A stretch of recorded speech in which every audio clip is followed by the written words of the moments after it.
না। আল্লাহ জাহান্নামের আগুন কিভাবে সহ্য করব গো আল্লাহ। গুনাহ নিয়ে যদি কবরে যাই, আমার নূরের নবী বলেন গুনাহগারের কবরের মাটি এমন চাপ মারবে একদিকের হাড় আর একদিকে চলে যাবে গো আল্লাহ। আল্লাহ গুনাহগার বানায়া কবর দেশে আল্লাহ ডাক দিল, আল্লাহ গুনাহগার বানায়া আল্লাহ কবর দেশে ডাক দিও।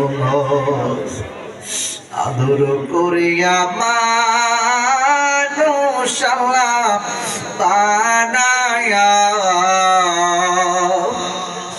কেমনে দিবা জাহান্নামে ফালাইয়া।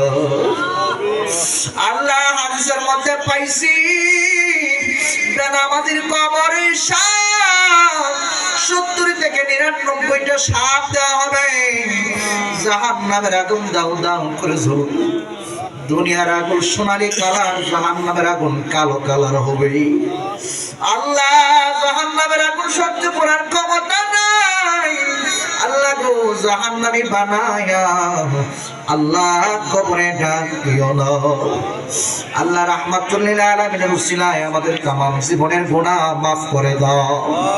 আল্লাহ কার জানি মা নাই, কার জানি বাবা নাই, ওই দুঃখিনী মা কার অন্ধকার কবরে,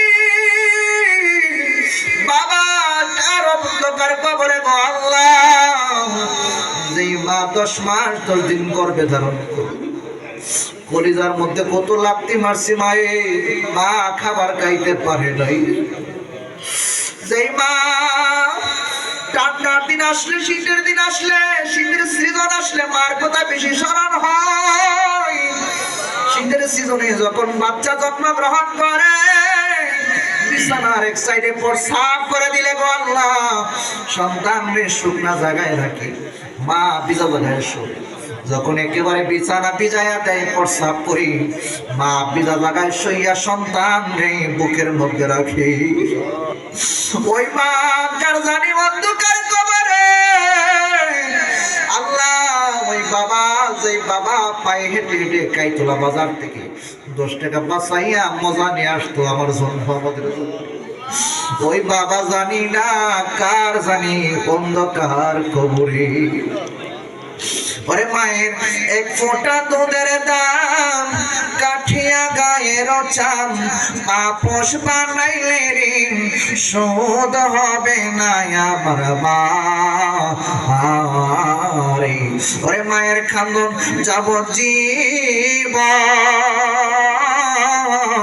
2-4 মাস বোনের কান্দন রে, ঘরের পরে বাইরের কান্দন কয়েকদিন পর থাকে না। দুঃখের দরদি মা, জনম দুঃখী মা, গর্ভধারিণী মা, জনম দুঃখী মা, দুঃখের দরদি আমার জনম দুঃখী মা। বাবা তুমি কেমন আছো ছোট মাটির ঘরে, তোমার কথা হৃদয় মাঝে পড়ছে বারে বারে। বাবা গো বাবা, বাবা গো বাবা।